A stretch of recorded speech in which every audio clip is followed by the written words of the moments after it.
tayo, yung kanyang dumi ay lalakpak sa ating mga ulo. Wala po tayong magagawa para iwasan ito. Subalit ang dapat nating ginagawa ay huwag panatilihin ang dumi ng ibon sa ating ulo. Ang ibig lamang pong sabihin sa mga sandali na ang tukso'y pinapasok ng kaaway sa ating mga kaisipan, iwaksin natin agad ito sapagkat kung ito'y hahayaan nating manatili sa ating kaisipan, ito'y papasok sa ating mga puso at pag nag-ugat, mahayag ito sa ating mga pananalita at pangungusap, lalong higit sa ating mga pagkilos at sa ating mga paggawa. Nakalulungkot ang isang katotohanan na magkaminsan ay sinasabi ng isang mananampalataya na siya'y ligtas na.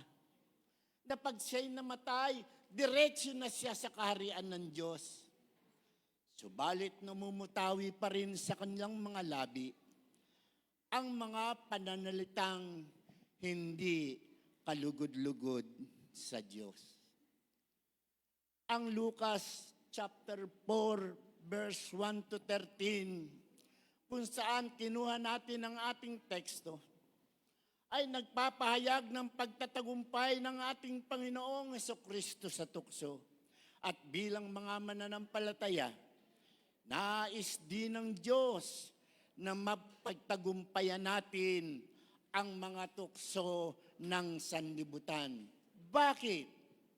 Sapagkat sinabi mismo ng ating Panginoong Jesucristo na pagtagumpayan ko na ang sanlibutan. Ang mga tukso ng sanlibutan ang patibong ng kaaway upang hindi tayo makapamuhay ng may kapayapaan at sa halip ay maalipin tayo ng kaguluhan at kapighatian.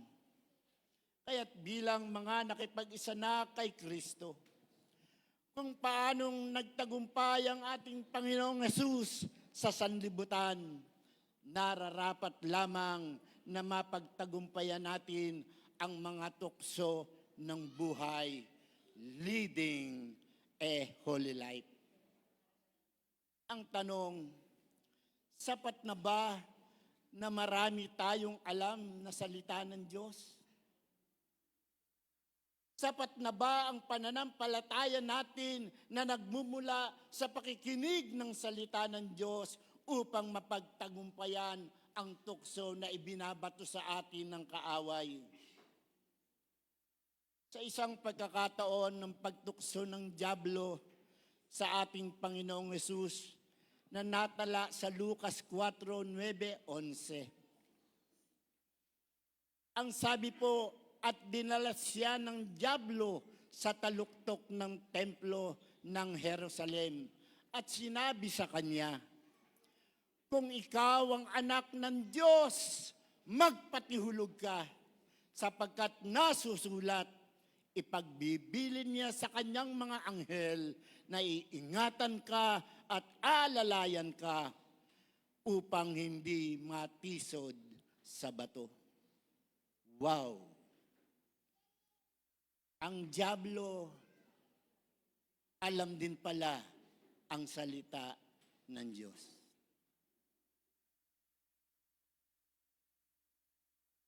Ang mga demonyo man ay sumasampalataya rin at nangangatal pa ayon kay Santiago. Hindi ko po sinasabi na baliwala ang salita ng Diyos at ang pananampalataya na nagmumula dito. Mahalaga ang mga ito. Subalit muli ang katanungan, paano magiging epektibo ang salita ng Diyos na ating nalalaman at ang ating pananampalataya upang mapagtagumpayan natin ang tukso at kasalanan, leading a holy life. Pakinggan natin ang mensahe ng buhay. Introduction lamang po yun. Ang pagtukso sa ating Panginoong Hesus ng dyablo for 40 days na hindi siya kumakain ay bilang paghahanda ng ating Panginoong Hesus sa kanyang ministry. At tayo man, ito yung ginagawa natin.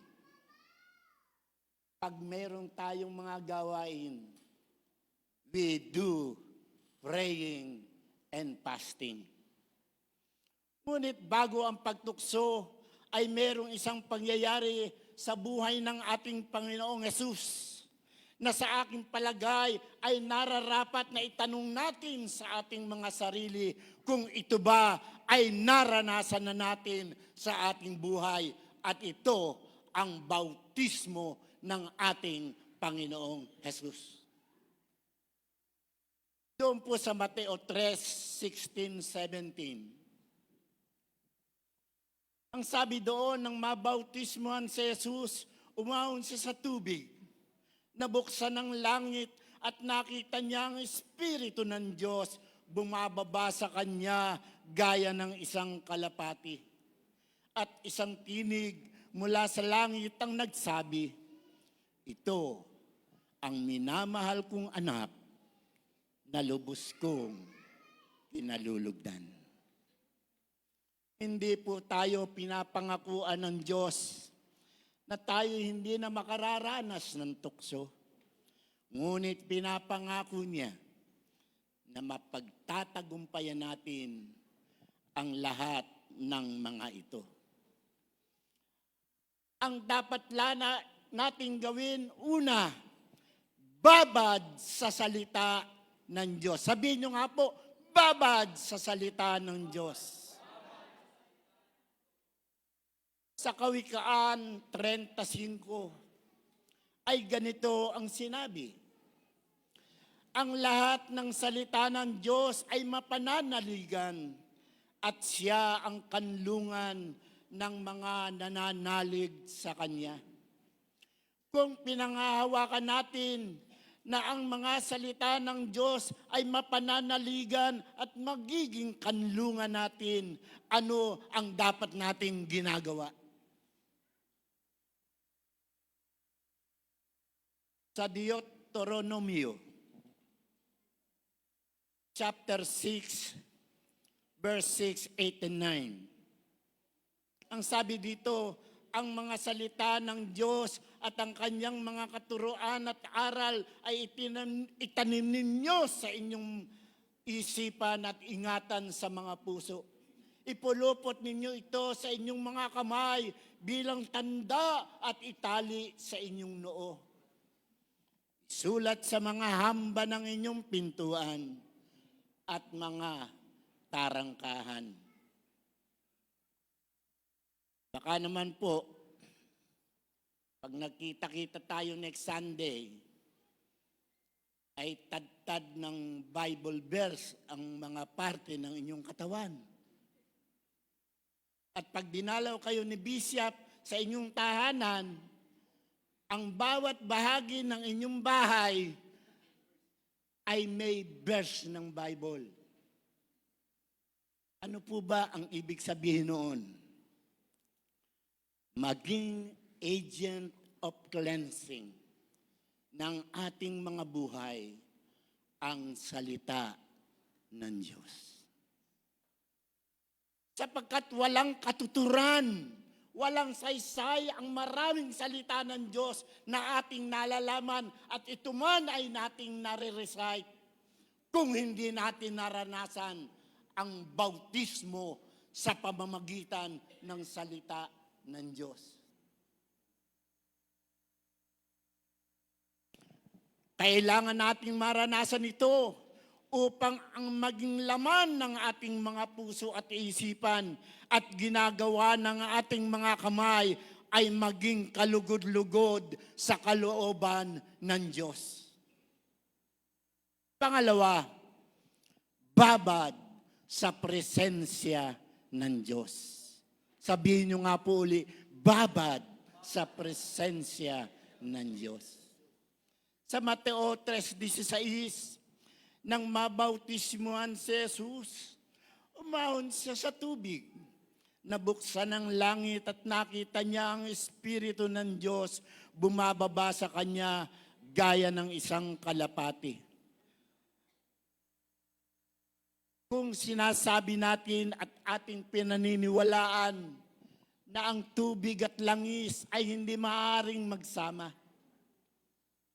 ang tubig at alat at ang tubig at tabang ay hindi maaaring magsanib. Gayon din ang liwanag at kadiliman ay sadyang magkalaban. Hindi rin po maaaring magsama ang banal na Espiritu at ang kasalanan. Pagkatapos na tayo malinis ng mga salita ng Diyos sa ating mga kasalanan, hayaan natin na ang banal na Espiritu ang magmaneho ng ating buhay. Let the Holy Spirit directs our lives. Huwag nating kontrahin kung ano ang kanyang udyok tungo sa binanal na buhay. Ang sabi nga po, huwag tayong maging combat rin. Yung kontra ng kontra. Sapagkat ito ang mga sandali na napipighati natin ang banal na Espiritu na nananahan sa ating mga buhay. To be united in the truth and by the power of the Holy Spirit, we can be triumphant in every temptation that the devil entices us, leading a holy life. Huling pananalita at hamon. Ipamuhay ang bagong buhay kay Kristo. Sa Efeso 4:31-32, ganito po ang ating mababasa. Alisin na ninyo ang lahat ng sama ng loob, galit at puot. Huwag na kayong mambubulyaw, manlalait at mananakit ng damdamin ng kapwa. Sa halip, maging mabait kayo at maawain sa isa't isa at magpatawaran tulad ng pagpapatawad sa inyo ng Diyos sa pamamagitan ni Kristo. To be triumphant over temptation, leading a whole life is a choice. Nais ng Diyos na magkaroon tayo ng isang binanal na buhay. Ang tanong, gusto nyo ba? Ang tanong uli, pinagsisikapan ba? Kung gusto nating maging mananampalataya na talunan ng mga tukso ng buhay, alagaan natin ang ating mga buhay sa alok ng kaaway. Pagyamanin natin ang sama ng loob, galit at puot na ang dulot ay hindi ang pagkakasundo at kawalan ng kapayapaan. Subalit kung nais nating maging matagumpay na mananampalataya, pasakop tayo sa kalooban ng Diyos. Ang sabi, maging mabait kayo at maawain. Magpatawad kayo sa isa't isa tulad ng pagpapatawad sa inyo ng Diyos dahil kay Kristo. Sabihin nyo sa inyong nasa kanan, kapatid, magpakabait ka na.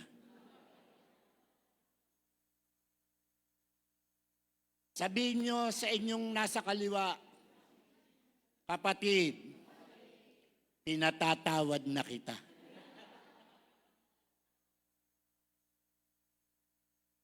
Overcoming temptation must not be only an individual experience, but a community. Just like us, a community of believers. Tayo na bumubuo at nagtataguyod ng Christian Solidarity Fellowship. We are the Church of God. Amen.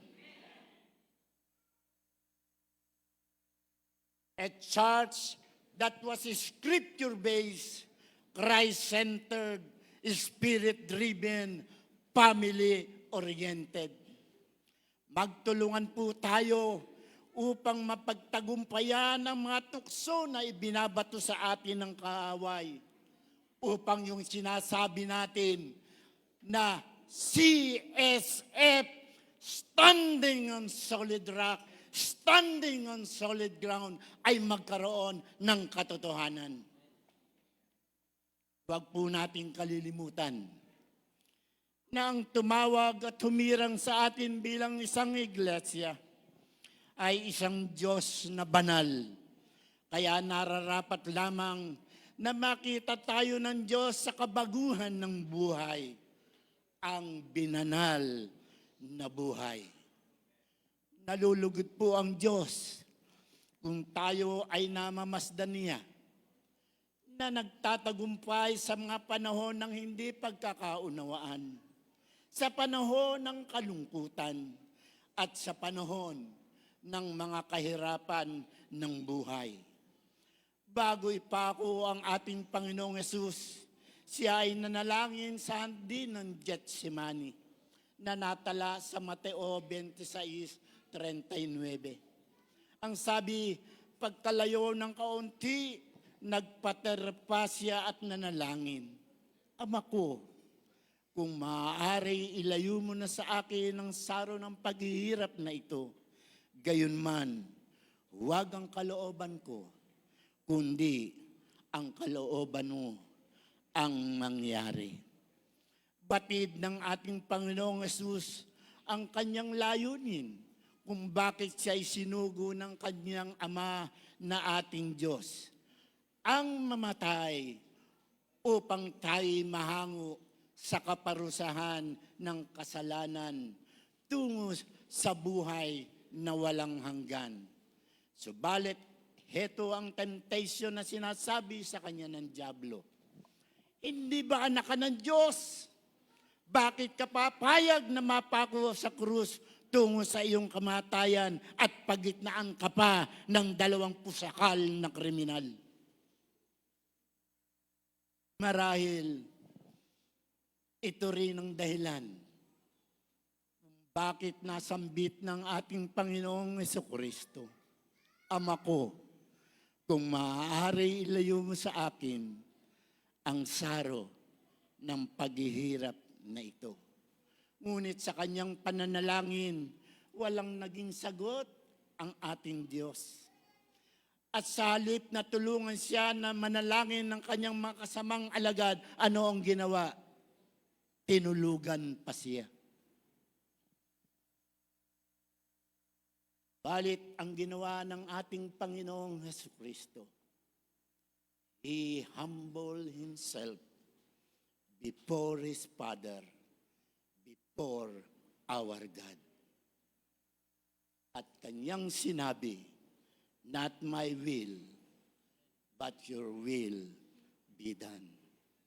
Ito rin po ang nararapat nating ginagawa. Humble ourselves before God. Ang tagpong ito sa buhay ng ating Panginoong Hesus ay hindi lamang nagpapahayag ng pagpapasakop niya sa kalooban ng kanyang Ama na ating Diyos, kung hindi pagtatagumpay sa tukso ng kaaway. Mga magulang at mga kapatid, bilang mga mananampalataya, bilang pamilya ng Christian Solidarity Fellowship, alam din natin ang kalooban ng Diyos.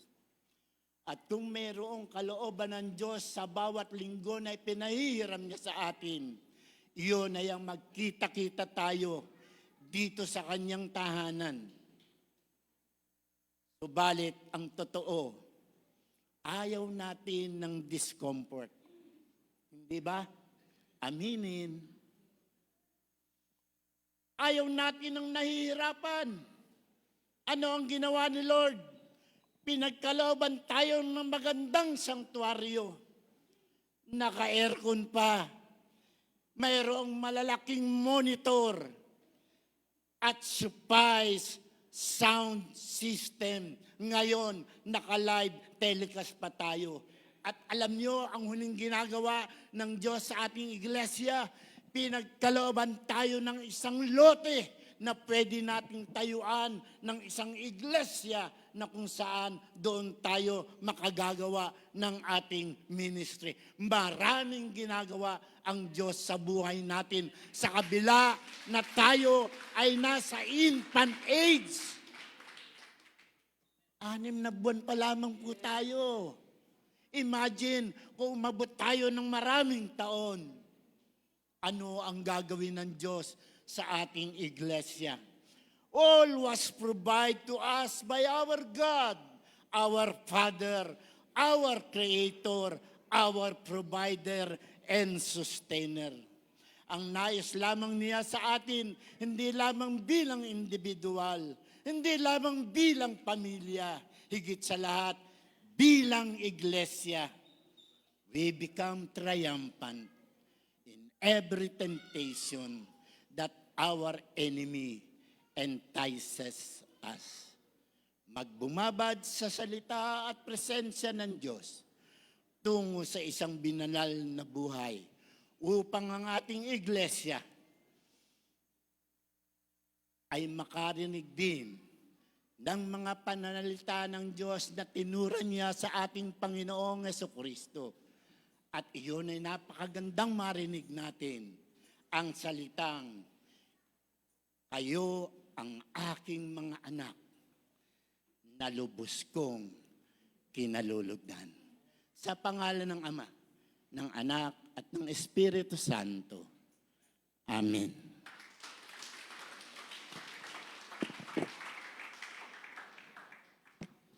Salamat po sa napakayaman na mensahe, Pastor Milky. Ngayon po, ang lahat po na mababait na anak ng Diyos, ihanda po natin ang ating mga kaloob. Sabi po kanina ni Pastor Milky, yun daw pong pag-overcome ng temptation, dapat daw po pinipili natin. So sa atin pong pagbibigay, pipiliin rin po natin i-overcome ang mga temptation. Ano po bang temptation? Magbibigay ba ako o hindi? Ibibigay ko ba ng buo o ng kulang? So lahat po tayo, pipiliin po nating ibigay ang best natin, ibibigay natin ng tama dahil parte po ito ng pagiging pamumuhay natin ng banal. Sige po, tayo pong lahat ay tumayo at ating pong ipanalangin, mga kaloob. Ang Diyos sa makapangyarihan sa lahat, salamat po sa napakayaman mong mensahe sa aming lahat na maaari po namin i-apply sa aming pagbibigay. Salamat po dahil ngayong umaga na to, pinipili po namin i-overcome ang mga temptation namin na naghahadlang, Panginoon, sa amin nang magbigay sa inyo ng tama at ng buo, Panginoon. Salamat po dahil ito po ay iyong ibe-bless. Lahat po ng mga anak mo na nagkakaloob ngayon, Panginoon, patuloy mo pong pagpapalain, Panginoon. Patuloy mo po, Panginoon, bibigyan, Panginoon, ng mga grasya, Panginoon, na nanggagaling sa inyo, Panginoon, at nalagay sa iyong salita. Kapag kami nagtapat, Panginoon, Lord, yung floodgates ng heaven, Panginoon, ay bubuksan mo at kami pong lahat, Panginoon, ay maapektuhan, Panginoon. Salamat po. Magbibigay po kami ng kagalakan, Panginoon, sa aming mga puso. Sa pangalan ni Jesus, Amen. Tayo po yung magbigay, mga kapatid.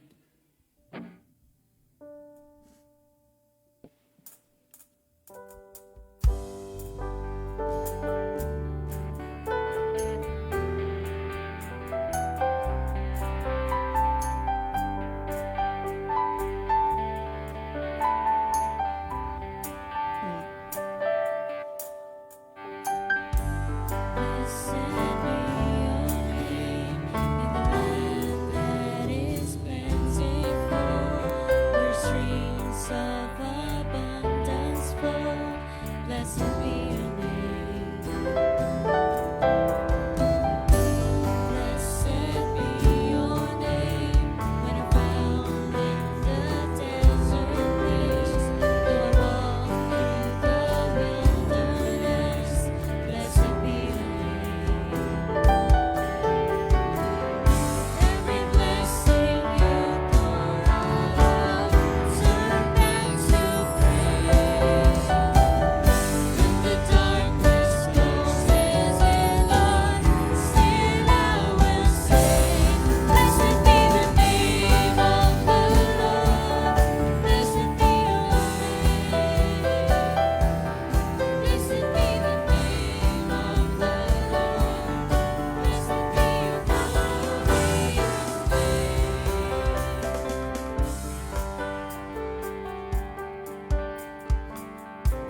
po, Panginoon ko, buong puso kitang pasasalamatan.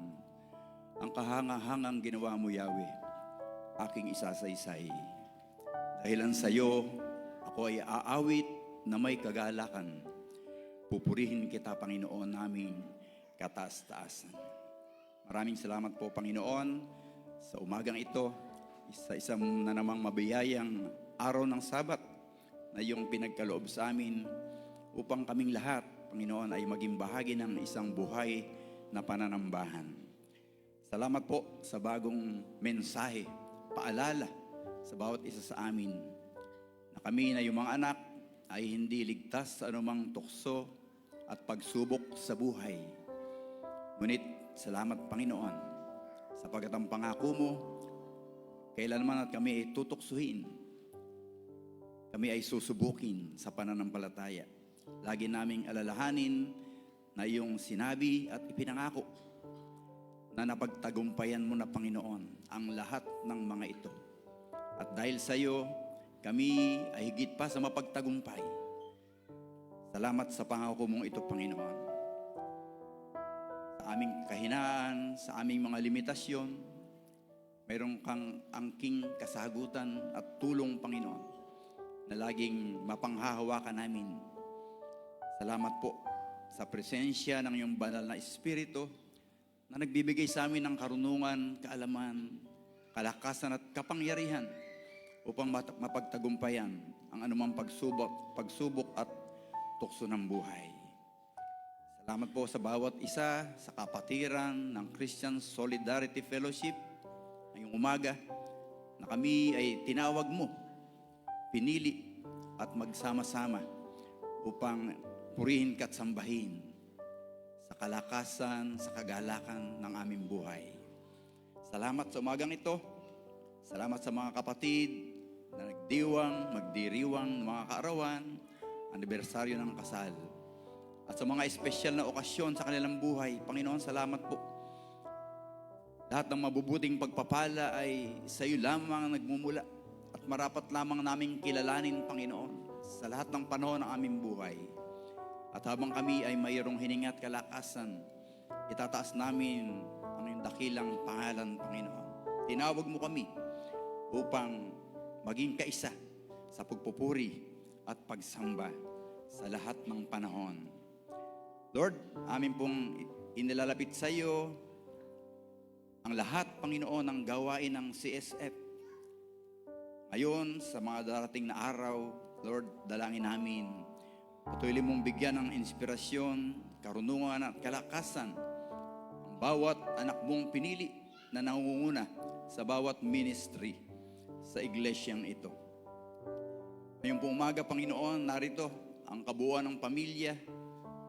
Since we are family-oriented, Panginoon, lagi naming isinasama sa panalangin ang lahat ng kaanib ng sambahayan. Mula po sa mga ama ng tahanan, silang tinawag mo upang maging haligi ng tahanan. Dalangin namin ang bawat tatay, bawat lolo, ang bawat ama ng tahanan, Panginoon, patatagin mo bilang puno ng sambahayan. Hindi na mga ina ng tahanan, ang mga nanay, mga mami, mga lolo, mga lola, Panginoon, silang mga ilaw ng tahanan, patuloy mong papagningningin ang liwanag sa kanila at patuloy na maging gabay sila ng kanilang tahanan, lalong higit sa kanilang mga anak. At ang bawat anak, Panginoon, sa mga tahanan, Lord, dinadalangin ang bawat bata, Panginoon, na sanay sila lumaki, nakalugod-lugod sa iyo at kalugod-lugod sa mga tao, sa lipunan na kanilang ginagalawan. Pagpalain mo ang mga hanap buhay, ang mga negosyo na nagiging daluyan ng pagpapala sa bawat pamilya. At hindi lamang para sa pamilya, lalo tigit sa iglesia na aming kinabibilangan. Upang maging bahagi kami, Panginoon, ng pagtataguyod at pagtatagumpay ng pinili mong iglesia. Palain mo ang mga pag-aaral ng mga estudyante. Sila na mayroong mga kanyang pangarap sa buhay. Lord, nawa ay huwag nilang kaliligtaang ikaw ang kanilang sangguniin sa lahat ng kanilang balakin, Panginoon, sa lahat ng kanilang pangarap. Mahalaga Ang kanilang pangarap ay yaon ang pangarap at plano mo sa kanilang buhay upang kamti nila ang tunay na pagtatagumpay. Lord, dinadalangin namin ang kasalukuyang itinataguyod na prayer and fasting ng aming iglesia, Panginoon.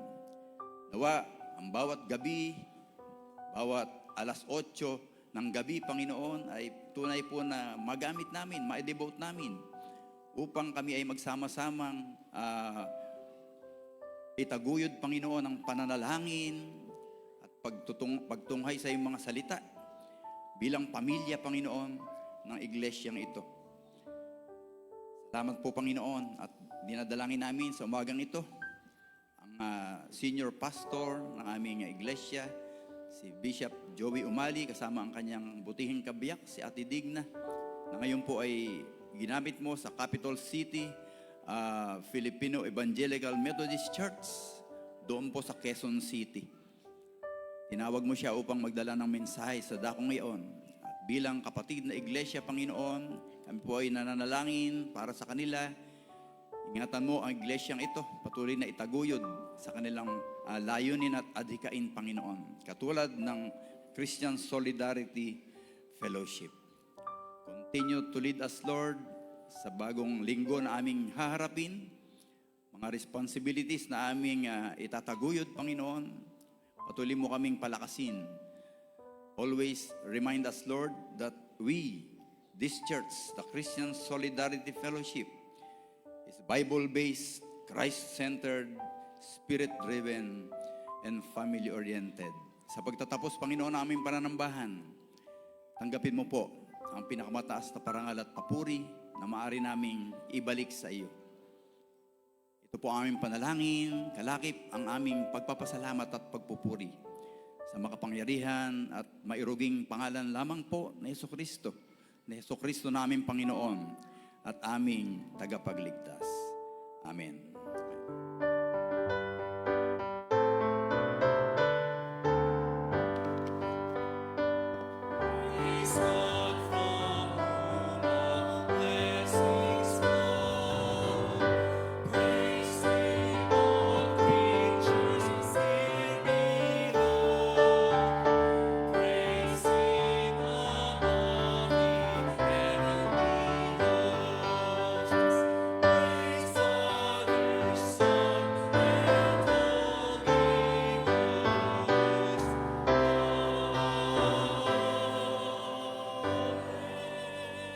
At ngayon, sa Kanya na sa inyo ay makapag-iingat buhat sa kapahamakan at kasalanan, at sa inyo ay makapaghahatid ng walang kapintasan sa harapan ng mabuting Diyos. Humayo kayo bilang isang pamilya, bilang isang iglesia ng may kagalakan ng buhay. Inihayag ang isang buhay na may pagtatagumpay na itinataas ang karangalan, ang kapurihan, ang kalwalatian ng giisang Diyos, ang Ama, Anak, at Espiritu Santo, ngayon at magpakailan-kailanpaman. Amen.